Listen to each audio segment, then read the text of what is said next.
राष्ट्रीय मूल निवासी बहुजन कर्मचारी संगठन की जानिब से मुख्तलिफ मुतालबात को लेकर नांदेड़ कलेक्टर दफ्तर के सामने एहतजाजी धरने का इनेकाद किया गया।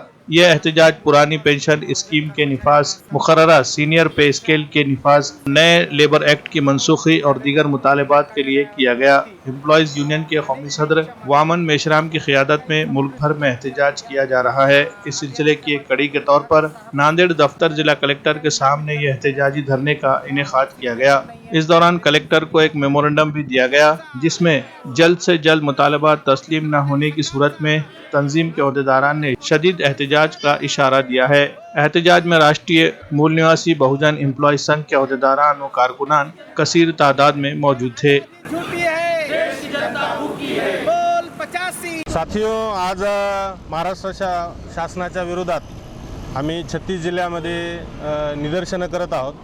यामध्ये शासकीय निमशासकीय आस्थापनांचा जो 14 मार्च 2023चा जो जाचक कायदा काढलेला आहे तो त्वरित बंद करण्यात यावा। ज्या 9 एजन्सीमार्फत शासकीय पदं भरण्यात येत आहेत, तर आमचं असं म्हणणं आहे की जे रोस्टर प्रणाली आहे त्या पद्धतीने हे पदं भरावे आणि गव्हर्नमेंटने हे भरावेत, कुठल्याही शासकीय खाजगी संस्थेमार्फत भरण्यात येऊ नयेत, ही एक मागणी आहे।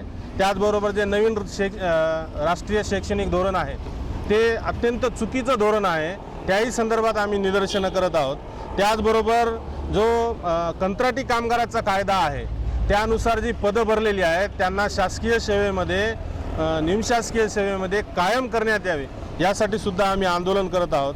आणि विशेष म्हणजे जे नवीन 4 कामगार कायदे आणलेले आहेत ते कामगाराच्या हिताच्या विरुद्ध आहेत आणि ते कायदे केंद्र शासनाच्या स्तरावर महाराष्ट्र शासनाने ते लागू सुद्धा करू नये आणि केंद्र शासनाने त्वरित रद्द करावेत, यासाठी आम्ही महाराष्ट्रामध्ये आंदोलन करत आहोत।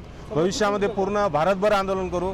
मी प्राध्यापक डॉक्टर संगरक्षित भदरगे, राज्य प्रभारी असंघटित कामगार विंग, त्याचबरोबर या मेन ट्रेड युनियनचा मी मुख्य शाखेचा राज्य सदस्य सुद्धा आहे। जय मुल्य। तर या मागणीसाठी आमचं आजचं आंदोलन आहे। हे आंदोलन पूर्ण तमाम महाराष्ट्राच्या 36 जिल्ह्यामध्ये आंदोलन चालू आहे।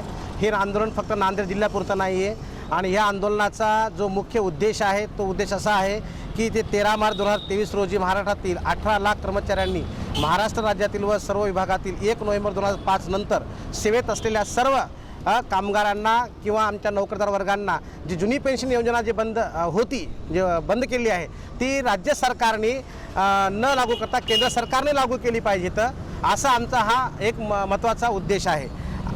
तर यासाठी आमचं हे आजचं आंदोलन आहे पूर्ण 36 राज्यामध्ये।